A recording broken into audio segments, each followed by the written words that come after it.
আমরা কিন্তু চমৎকার একটি শট, গোলের সম্ভাবনা, অসাধারণ অসাধারণ একটি গোল।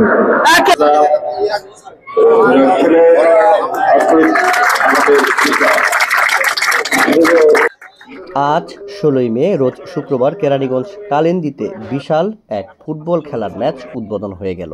হাজী আব্দুল খালেক স্মৃতি গন্ধরাজ ফুটবল টুর্নামেন্ট 2025 আয়োজন ও পরিচালনায় নেকরোজবাগ সমাজ কল্যাণ সমিতি।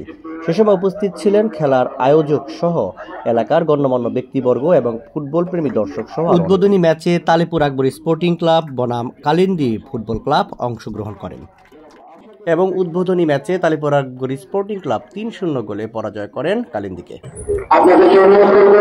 আমি ভালো পারফরমেন্স যাতে আমরা করতে পারি সেই চেষ্টা করব। আর আমাদের যে 11 সেট আছে আমি আশা করব তারা তাদের বেস্ট খেলাটা আজকে দিবে, যেহেতু আমাদের একটা এলাকার একটা নাম আছে, আমাদের এই সুনামটা আমরা যাতে ধরে রাখতে পারি সেই চেষ্টা করব। আসসালামু আলাইকুম, আমি মোহাম্মদ হোসেন উদয়, তালিপুর আকবর স্পোর্টিং ক্লাবের একজন প্লেয়ার। তালিপুর আকবর স্পোর্টিং ক্লাবের সুনাম ধরে রাখার জন্য আমরা আজকে খেলতে আসছি। ইনশাল্লাহ আমরা যেন সুনাম বজায় রাখতে পারি সেজন্য সবাই দোয়া করবেন। উদ্দেশ্য হলো আসলে আমরা 1972 সালে ক্লাব প্রতিষ্ঠার পর থেকেই খেলাধুলার সাথে আছি এবং ফুটবল খেলা প্রায় শেষ হয়ে গেছিল, ওইটাকে আবার নতুন ভাবে আমরা যাতে প্রতিটা গ্রামে উদ্দীপনা জাগে সেই জন্য উদ্দেশ্যে আমরা এই টুর্নামেন্টের আয়োজন করছি। আসলে হাজী আব্দুল খালেক হলো ওনার বাড়ি আমাদের এই নেকোজ ভাই, উনি এই যে ওনার এই বাইকটা উনি লালবাগ কেমিক্যাল অক্সিজেনের মালিক ছিলেন, এখন উনি মারা গেছেন, ওনার সুযোগ্য সন্তানরা আছেন এবং এই টুর্নামেন্টের পৃষ্ঠপোষকতা ওনারাই করেছেন। ওনাদের অর্থায়নে আমাদের এই টুর্নামেন্ট আজকে হচ্ছে।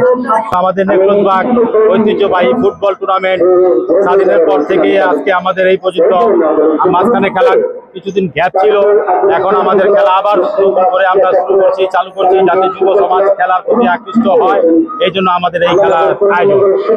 আমাদের ক্লাবের উপদেষ্টা জনাব শফিকুল ইসলাম এবং আমাদের নেকরোজবাগ সমাজ কল্যাণ সকল কর্মকর্তা এবং সদস্যবৃন্দ এবং এখানে উপস্থিত তালেপুর আকবর স্পোর্টিং এবং কালিন্দি ফুটবল একাডেমির খেলোয়াড়বৃন্দ, আসসালামু আলাইকুম।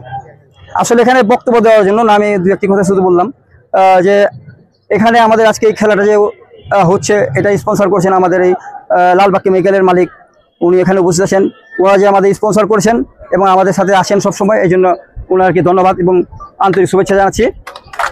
আর আপনারা যারা এই 2-3 মাসকে আমাদের এখানে অংশগ্রহণ করছেন উভয় দলকে এবং আপনাদের দল সহ আমাদের এখানে যে 12টি দল অংশগ্রহণ করে সবাইকে আন্তরিক অভিনন্দন জানাচ্ছি। এখন আপনাদের কাছে আমাদের একটা অনুরোধ, আপনারা জানেন যে অনেকদিন যাবত ফুটবল খেলা বন্ধ হয়েছিল, প্রায় কেন বন্ধ হয়েছিল? মারামারির জন্য।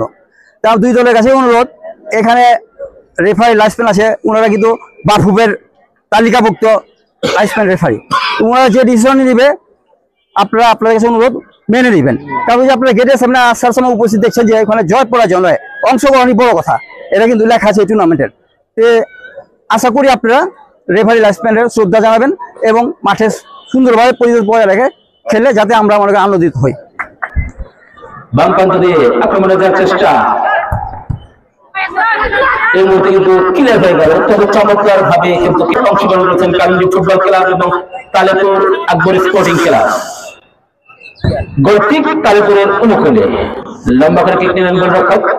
এই মুহূর্তে কিন্তু নিজেদের সীমানা গোলরক্ষকে বোকা বানিয়ে প্রেসিং শট করে গোলরক্ষকের পরাস্ত গোল এবং দর্শনীয় গোল বলতে হবে যদি গোলটি আমরা লক্ষ্য করি, অসাধারণ। এবং এই মুহূর্তে কিন্তু তালেপুর তারা কিন্তু 2-0 গোলে লিড নিল। এই যে আগের যে খেলা আর এখনকার যে খেলা, আসলে এই পার্থক্যটা কি, বা আপনারা অনেক কতটা মিস করেন এই খেলাগুলোকে? মিস করে দেখেই তো আজকে মাঠে ফুটবল খেলার কথা মনে করলে এখনো কি হয়, এই জন্য যেখানে শুনি ফুটবল খেলা হয়তো ওইখানে চলে যায়। একবার হাতে ব্যথা পাইছিলেন, এরপর থেকে মানে বিরতি দিয়েছিলেন খেলা? এরপর থেকে আমি খেলাধুলা মোটামুটি বাদ দিয়ে দিচ্ছি, খেলার প্রতি একটাই নাই। তারপরে মোটামুটি খেলতে মনে চায় কিন্তু খেলার প্রতি এখন আর একটাই নাই। কারণ আমাদের যে এলাকা ভিত্তিক তালেপুর আকবর স্পোর্টিং ক্লাব, এটা তো একটা স্বনামধন্য একটা টিম, সবাই জানে আগে থেকে পূর্ব পরিচিত।